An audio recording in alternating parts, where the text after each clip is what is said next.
Hello' guys, যথেষ্ট ভাল খবৰ। তিনিটা বিভাগৰ ফালৰ পৰা বহুকেইটা পদ মুকলি কৰা হৈছে। সকলোবোৰ কম ক'ত ক'ত মুকলি কৰা হৈছে আৰু ইয়াত আপোনালোকে কেনেকৈ এপ্লাই কৰিব, আৰু লগতে ইয়াত আপোনালোকৰ এডুকেশ্যন কোৱালিফিকেশ্যন কি লাগিব, এজ লিমিট কিমান লাগিব, ইয়াত আপোনালোকৰ চেলাৰী কিমান হ'ব। গতিকে ভিডিঅ'টো স্কিপ নকৰাকৈ শেষলৈকে চাই থাকক। যদিহে চেনেলটো নতুনকৈ আহিছে, চেনেলটো ছাবস্ক্ৰাইব কৰি দিব আগলৈ এনেকুৱা ধৰণৰ জবৰ কুইক আপডেট পাবৰ কাৰণে। আৰু এই পষ্টবোৰৰ কাৰণে আপোনালোকে কোনো ধৰণৰ লিখিত পৰীক্ষা দিব নালাগে, অৰ্থাৎ ইণ্টাৰভিউ দি আৰু টাইপিং স্কিল টেষ্ট দি পেলাই এই পষ্টবোৰত আপোনালোকে জইন কৰিব পাৰিব। গতিকে আহক আমি এতিয়া ভিডিঅ'টো আৰম্ভ কৰোঁ। দেখা পাইছে ফাৰ্ষ্ট পষ্টটোৰ নাম হৈছে ডাটা এণ্ট্ৰি অপাৰেটৰ। ইয়াৰ কাৰণে ভেকেঞ্চি দুটা আছে। দেখা পাইছে এইটো হ'ল ফিক্সড চেলাৰী হয়, 10,000 টকাকৈ প্ৰতি মাহত পাব। ইয়াৰ কাৰণে আপোনালোকৰ এডুকেশ্যন কোৱালিফিকেশ্যন লাগিব হায়াৰ ছেকেণ্ডাৰী পাছ, অৰ্থাৎ আপোনালোক 12 পাছ হ'ব লাগিব। তাৰ লগতে আপোনালোকৰ মিনিমাম 6 মাহৰ এখন কম্পিউটাৰ ডিপ্ল'মা লাগিব, অৰ্থাৎ কম্পিউটাৰ চাৰ্টিফিকেট লাগিব 6 মান্থৰ। যদিহে আপোনালোকে ক্লাছ 12 পাছ কৰিছে, তাৰ লগতে আপোনালোকৰ কম্পিউটাৰ ডিপ্ল'মা আছে, তেনেহ'লে এই পষ্টৰ কাৰণে আপোনালোকে এপ্লাই কৰিব পাৰিব। এই পষ্টটো আহিছে, দেখা পাইছে government of Assam, office of the member foreigners tribunal, Chirang ডিষ্ট্ৰিক্টৰ ফালৰ পৰা। এতিয়া চাওঁ আহক ইয়াত আপোনালোকে কেনেকৈ এপ্লাই কৰিব। দেখা পাইছে এটা candidate have submit duly filled up,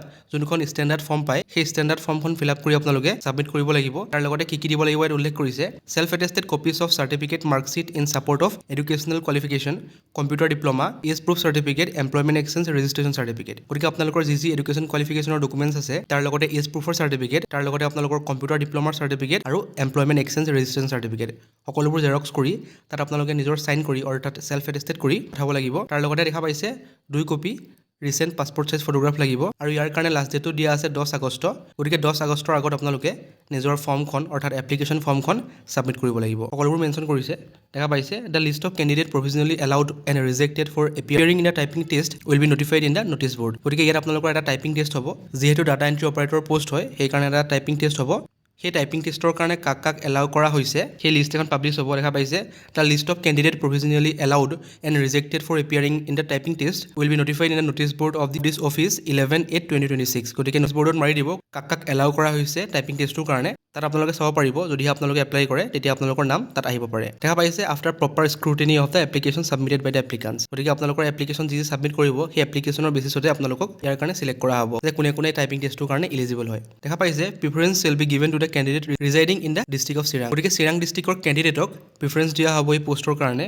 দেখা পাইছে the age limit for this post will be as per existing government policy will allowed relaxation in upper age limit for OBC SC/ST, যোনটো আপোনালোকৰ 40 বছৰ হৈছে জেনেৰেলৰ কাৰণে, 43 হৈছে OBCৰ কাৰণে, আৰু 45 ইয়াৰ্ছ হৈছে ST আৰু SC কাৰণে। গতিকে ইয়াত আপোনালোকে এজ ৰিলেক্সেশ্যন পাই যাব। দেখা পাইছে যদিহে আপোনালোক চিৰাং ডিষ্ট্ৰিক্টৰ হয়, তেনেহ'লে এই পষ্টৰ কাৰণে এপ্লাই কৰিব পাৰে, যিহেতু চিৰাং ডিষ্ট্ৰিক্টৰ কেণ্ডিডেটক প্ৰিফাৰেঞ্চ দিয়া হ'ব। আৰু যদি আপোনালোকৰ কোৱালিফিকেশ্যন আছে তেনেহ'লে এপ্লাই কৰিব পাৰে। আৰু যোনটো ইয়াত কৈছে যে ষ্টেণ্ডাৰ্ড ফৰ্ম, সেই ষ্টেণ্ডাৰ্ড ফৰ্মৰ PDF মোৰ টেলিগ্ৰাম চেনেলত লাভ কৰিব। গতিকে ডেছক্ৰিপশ্যন বক্স চেক কৰিব, তাতে আপোনালোকে টেলিগ্ৰাম চেনেলৰ লিংক পাই যাব। তাত ক্লিক কৰি আপোনালোকে টেলিগ্ৰাম চেনেলটো জইন হৈ ল'ব। তাতে আপোনালোকে সকলোবোৰ ফৰ্ম লাভ কৰিব, তাৰ লগতে জব এডভাৰটাইজমেণ্টৰ PDFবোৰ তাতে লাভ কৰিব। গতিকে এতিয়া চাওঁ আহক নেক্সট পষ্টটো ক'ৰ পৰা আহিছে আৰু কেনেকৈ এপ্লাই কৰিব। দেখা পাইছে নেক্সট পষ্টটোৰ কাৰণেও আপোনালোকে কোনো ধৰণৰ এক্সামিনেশ্যন দিব নালাগে, অৰ্থাৎ ৱাক ইন ইণ্টাৰভিউ দি আপোনালোকে এই পষ্টত জইন কৰিব পাৰিব। সকলোবোৰ উল্লেখ কৰিছে।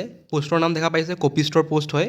ইয়াৰ কাৰণে কোৱালিফিকেশ্যন বিচাৰিছে ক্লাছ 12 পাছ, তাৰ লগতে 6 মাহৰ ডিপ্ল'মা, অৰ্থাৎ 6 মান্থৰ এখন ডিপ্ল'মা লাগিব কম্পিউটাৰ এপ্লিকেশ্যনৰ। তেতিয়া আপোনালোকে কপিষ্টৰ পষ্টটোৰ কাৰণে এপ্লাই কৰিব পাৰিব। ইয়াৰ কাৰণে ভেকেঞ্চি আছে এটা, মান্থলি পে' হৈছে 9,000 টকাকৈ প্ৰতি মাহত, আৰু ইয়াৰ কাৰণে যোনটো ৱাক ইন ইণ্টাৰভিউ কণ্ডাক্ট কৰা হ'ব তাৰ ডেটটো দিয়া আছে 18/8/2026, অৰ্থাৎ 18 আগষ্ট তাৰিখে আপোনালোকৰ ৱাক ইন ইণ্টাৰভিউটো কণ্ডাক্ট কৰা হ'ব। আৰু এই পষ্টটো আহিছে, দেখা পাইছে এড্ৰেছটো উল্লেখ কৰিছে ফৰেনাৰ্ছ ট্ৰাইব্যুনেল, ধুবুৰী ডিষ্ট্ৰিক্টৰ ফালৰ পৰা। সকলোবোৰ এড্ৰেছ ইয়াত মেনশ্যন কৰিছে। দেখা পাইছে যে foreigners tribunal 10th Dhubri, GTB road, ward number 1 near PC Baruah field, Dhubri. Pin নম্বৰটো ধুনীয়াকৈ মেনশ্যন কৰিছে। এতিয়া চাওক ইয়াত আপোনালোকে কেনেকৈ এপ্লাই কৰিব। দেখা পাইছে ফাৰ্ষ্টটো গম পাই আপোনালোক ইণ্ডিয়ান চিটিজেন হ'ব লাগিব। তাৰ লগতে ইয়াত এজ লিমিটটো উল্লেখ কৰিছে যে 18 বছৰতকৈ কমৰ হ'ব নোৱাৰিব আৰু 40তকৈ বেছি হ'ব নোৱাৰিব। তাৰ লগতে আপোনালোকে এজ ৰিলেক্সেশ্যন পাই যাব এজ পাৰ গভৰ্ণমেণ্ট ৰুল। আৰু দেখা পাইছে interested candidate are required to report 9:30 on 18/8/2026, অৰ্থাৎ 18 আগষ্ট তাৰিখে আপোনালোকে 9:30 তাত গৈ পাব লাগিব, অৰ্থাৎ ৰিপৰ্টিং টাইম 9:30 হয়। Candidate arriving after 11 AM the venue will not be entertain. গতিকে আপোনালোকে 11টা বজাৰ আগত যাব লাগিব। যদিহে 11 AM পাছত যায় তেতিয়াহ'লে আপোনালোকৰ এপ্লিকেশ্যন একচেপ্ট কৰা নহ'ব। দেখা পাইছে candidate must submit duly filled up standard form of application. এই পষ্টৰ কাৰণেও আপোনালোকে ষ্টেণ্ডাৰ্ড ফৰ্ম দি এপ্লাই কৰিব লাগিব, along with the self attested photocopies of all the documents. তাৰ লগতে আপোনালোকৰ যি এডুকেশ্যনেল ডকুমেণ্টছ আছে, তাৰ লগতে computer certificate, age proof certificate, employment exchange registration certificate, সকলোবোৰ আপোনালোকে কপিজ ছাবমিট কৰিব লাগিব। তাত আপোনালোকে চেল্ফ এটেষ্টেড কৰি দিব লাগিব। ইয়াৰ কাৰণে আপোনালোকৰ এটা হেণ্ড ৰাইটিং টেষ্ট হ'ব in both English and Assamese, আৰু এটা টাইপিং টেষ্ট হ'ব, will be conducted for the post. গতিকে ইয়াৰ কাৰণে হেণ্ড ৰাইটিং টেষ্ট এটা হ'ব, তাৰ লগতে এটা টাইপিং টেষ্টো কণ্ডাক্ট কৰা হ'ব। যিহেতু কপিষ্টৰ পষ্ট হয়, সেইকাৰণে নেচেচাৰী হয় এই পষ্টৰ কাৰণে। যদিহে আপোনালোকৰ কোৱালিফিকেশ্যনৰ সৈতে মিলে আৰু আপোনালোক ধুবুৰী ডিষ্ট্ৰিক্টৰ হয় তেতিয়াহ'লে আপোনালোকে এই কপি ষ্ট'ৰ পষ্টটোৰ কাৰণে এপ্লাই কৰিব পাৰে। এতিয়া চাওঁ আহক নেক্সট পষ্টটো ক'ৰ পৰা আহিছে আৰু কেনেকৈ এপ্লাই কৰিব। আপোনালোকৰ নেক্সট পষ্টটোৰ নাম হৈছে ফিল্ড ইনভেষ্টিগেটৰ। এই পষ্টটো আহিছে কটন ইউনিভাৰ্চিটিৰ ফালৰ পৰা। দেখা পাইছে advertisement for the post of field investigator. এইটো আপোনালোকৰ এটা প্ৰজেক্ট বেছড পষ্ট হয়। দেখা পাইছে ইয়াত উল্লেখ কৰিছে preserving the silent chronicles of Assam collection and archiving of non commercial magazines from 1947 to 2000। এইটো প্ৰজেক্টৰ নাম হয়। সকলোবোৰ উল্লেখ কৰিছে ডিউৰেশ্যন অফ দ্য প্ৰজেক্ট। গতিকে প্ৰজেক্টৰ ডিউৰেশ্যনটো হ'ব 2 বছৰৰ। ইয়াৰ কাৰণে আপোনালোকৰ চেলাৰী থাকিব 20,000 টকাকৈ প্ৰতি মাহত আৰু ইয়াৰ কাৰণে ইলিজিবিলিটি এণ্ড মিনিমাম কোৱালিফিকেশ্যন বিচাৰিছে post graduation in social science discipline with minimum 55% marks. গতিকে আপোনালোকে পোষ্ট গ্ৰেজুৱেশ্যন কৰা হ'ব লাগিব ইন ছ'চিয়েল ছায়েন্সত। তাৰ লগতে আপোনালোকৰ 55% মাৰ্কছ থাকিব লাগিব। আৰু ইয়াত উল্লেখ কৰিছে ডিজাইৰেবল কোৱালিফিকেশ্যনত আপোনালোকৰ কমাণ্ড থাকিব লাগিব ইংলিছ আৰু আছামিছত, oral as well as writing. গতিকে দুয়োটাতে থাকিব লাগিব। তাৰ লগতে আপোনালোকৰ বেছিক কম্পিউটাৰ স্কিলছ থাকিব লাগিব। দেখা পাইছে previous experience of field work in social science project. যদি আপোনালোকৰ প্ৰিভিয়াছ এক্সপিৰিয়েঞ্চ আছে ইন ফিল্ড ৱৰ্ক তেতিয়াহ'লে আপোনালোকক প্ৰিফাৰেঞ্চ দিয়া হ'ব। এতিয়া এপ্লিকেশ্যন অনলাইন আপোনালোকে মেইল কৰিব লাগিব। যোনটো মেইল এড্ৰেছ দেখা পাইছে আপোনালোকে ইয়াতে মেইল কৰিব লাগিব আৰু আপোনালোকৰ ইয়াৰ কাৰণে ইণ্টাৰভিউতে কণ্ডাক্ট কৰা হ'ব। ইণ্টাৰভিউটো আপোনালোকৰ অফলাইন লোৱা হ'ব। দেখা পাইছে ইয়াত উল্লেখ কৰিছে পোষ্টটো আপোনালোকৰ পিউৰলি টেম্পৰৰী হয় আৰু ইয়াৰ কাৰণে উল্লেখ কৰিছে selection will be based on the performance in the interview and decision of the selection committee. গতিকে আপোনালোকৰ ইণ্টাৰভিউটো বেচিছতে আপোনালোকক চিলেক্ট কৰা হ'ব।